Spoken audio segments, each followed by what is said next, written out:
Sejam bem-vindos para mais um vídeo e para mais uma apresentação de um livro, e hoje eu trago o livro de Tomás Moros, A Utopia, portanto um grande clássico de filosofia política, A Utopia de Tomás Moros, portanto que é um ensaio filosófico, e trago aqui duas edições, portanto a edição Bolso da Guimarães Editora, pequena edição do Bolso da edição, portanto da Guimarães, e depois daqui da edição Book Builders, portanto a edição normal, portanto a edição grande, não é? Do livro Utopia, de Tomás Moros, escrito, portanto, em 1515, portanto nós vamos agora então analisar, portanto, este livro que Tomás Moros escreve em 1515. Tomás Moros, que nasceu em 1478 e morreu em 1535, portanto viveu no final do século XV e princípio do século XVI, nasceu e morreu em Londres, foi um advogado muito brilhante, deputado e presidente do Conselho e do Parlamento, chegando a chanceler de o próprio Henrique VIII, em 1529. Era um católico convicto e humanista, e muito amigo de Erasmo de Roterdão. Ele opôs-se com muita resistência, portanto, ao primeiro casamento de Henrique VIII, sendo depois também opositor entre a separação da Igreja Anglicana e da Igreja Católica. Foi por causa disso perseguido, preso, e depois, portanto, com isso, foi, portanto, decapitado. As suas últimas palavras foram: morro, servidor fiel do rei, mas de Deus em primeiro lugar. Portanto, morro, servidor fiel do rei, mas em primeiro lugar de Deus. Portanto, a sua principal obra, aqui esta, a Utopia, ao Tratado da melhor forma de governo, portanto, publicado em 1515. Bom, vamos então analisar o livro. Porquê a escolha de apresentar esta obra? Bom, isto, meus amigos, apesar de Tomás Moros ser católico, e era um católico convicto, ele foi um dos primeiros, a seguir a Platão, digamos assim, e a Carpocrata, que também tiveram ideias muito semelhantes ao comunismo e ao socialismo.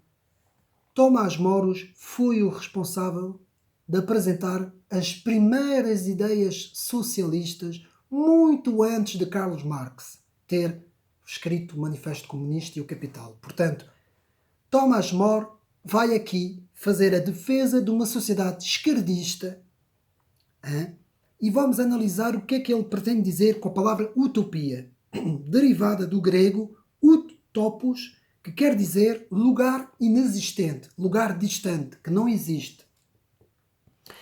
E o livro, podemos dizer que está constituído sob a forma de um diálogo. Portanto, passa-se na Holanda, onde Moros se encontrava em missão diplomática. A obra está dividida em dois livros. O primeiro livro faz uma crítica bastante severa da Inglaterra do seu tempo, do século XVI, e no segundo livro, então, temos a descrição, portanto, do ideal da sociedade de Tomás Moros.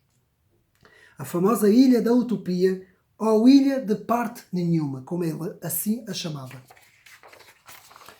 Portanto, as críticas à realidade inglesa da época são inspiradas no que hoje poderíamos chamar políticas de esquerda. Podemos dizer que Tomás Moros foi alguém que se antecipou, portanto, às ideias igualitárias da esquerda. E depois o livro conclui com um severo ataque à propriedade privada. Não esquecemos isso. Tomás Moros, no seu livro, faz um ataque cerrado à propriedade privada. Portanto, a descrição da utopia foi feita pelo navegador português Rafael Itoldeu, portanto, que aparece aqui no livro, e depois no livro 2, a descrição da utopia nos fala sobre casas iguais, ruas iguais, cidades iguais com o mesmo plano, pessoas vestidas da mesma forma, portanto, todas as coisas, toda a propriedade privada pertence ao Estado, portanto não há propriedade privada, as coisas e os bens, tudo é atribuído por sorteio pelo Estado. O cidadão não tem nada. Apenas a única coisa que Tomás Moro mantém, a diferença de Platão, é a família, porque Tomás Moro era cristão e achou por bem manter o ideal da família, pai e filho, não é? Mãe, pai e filho. Portanto, mas mesmo assim, Tomás Moro nos fala que as famílias tinham que mudar de hábito de 10 em 10 anos para não se afeiçoarem às coisas, às casas, às coisas. Portanto, eles eram programados psicologicamente para não poder se afeiçoar a absolutamente nada. Portanto, o vestuário era idêntico para todos, só havendo 4 espécies de roupas para os que eram casados, divorciados, solteiros, enfim. Todos policiavam os movimentos e as conversas uns dos outros. Vejam bem, todas as populações policiavam as conversas e os movimentos uns dos outros. Muito à imagem de uma sociedade comunista, não é? Portanto, o poder político pertence a um chefe, claro, há sempre um chefe. Em toda esta igualdade há sempre alguém que é mais iguais que os outros. Portanto, um chefe, o chamado Adem, e ao Senado da ilha. Aqui Tomás Moro nos fala do Senado da ilha. Portanto, as famílias, ao contrário de Platão, como eu disse, não eram abolidas porque Mauro era cristão. Portanto, podemos falar num projeto de sociedade socialista baseado na abolição da propriedade privada, no livro de Tomás Moro. Ora bem, isto é mais ou menos a descrição do livro. O livro 1, uma crítica à sociedade do seu tempo, e o livro 2, portanto, a explicação, por meio de um diálogo muito interessante, como era a ilha, a utopia. Bom, porquê eu ter escolhido a apresentação deste livro? Nós temos que compreender o que é que vai na cabeça daqueles que procuram uma sociedade perfeita. E, meus amigos, não existe sociedade perfeita, nem pode existir, nem sequer vai existir. Pela simples razão de que as pessoas pensam de forma diferente. Não é possível pôr toda a gente a pensar da mesma forma. É possível dar uma lavagem de cérebro, como a comunicação social faz, como tem feito ultimamente, mas vai sempre haver muita gente que não vai entrar no esquema. Muita gente não vai aceitar. E muita gente não aceita esta suposta visão igualitarista, porque isto é a palavra que temos que aceitar. E então aqui nós vamos ver aqui 4 grandes tópicos que estão bem explícitos neste livro. O primeiro é a utopia, o segundo é o igualitarismo, o terceiro é o fim da propriedade privada e o quarto é o fim das diferenças. Bom, vamos começar pelo primeiro. Utopia, que significa um lugar que não existe, improvável, impossível, imaginário, que está além de podermos alcançá-lo. É a utopia que vai, muitas vezes, na mente desses grandes pensadores esquerdistas que acham que um dia poderão atingir o paraíso na Terra. E mais uma vez, meus amigos, é bíblico. Qualquer pessoa que tenha conhecimentos bíblicos sabe que a condição humana está caída. Que a nossa condição é uma condição caída. O que é que isto significa? Que a nossa tendência é fazer o mal. Portanto, não vale a pena procurar um paraíso na Terra quando a natureza humana quer fazer o mal. Se a nossa natureza é fazer o mal, não pode existir um paraíso na Terra. Não nesta ordem de coisas como nós conhecemos. Portanto, esta ordem espiritual é uma ordem caída. Portanto, logo torna-se impossível haver um paraíso na Terra. Já vimos que a utopia, antes pelo contrário, nós até caminhamos a passos largos para aquilo que nós chamamos a distopia, que é um futuro sombrio, não é? De uma escravatura mundial. É isso que nós caminhamos. Depois vamos ver o segundo tópico, o igualitarismo. Doutrina que prega a igualdade absoluta para todos os seres, negando as diferenças entre cada ser humano. Mais uma falácia, mais um erro. O igualitarismo não existe. Pode haver algumas coisas que nós tentemos, portanto, tentar pôr igualdade em certas coisas. Por exemplo, o direito a toda a gente ser tratado a nível da saúde. Isso aí toda a gente tem que ser igual. Por exemplo, o direito a toda a gente poder estudar, mas não a obtenção de resultados. Isso aí já é outra história.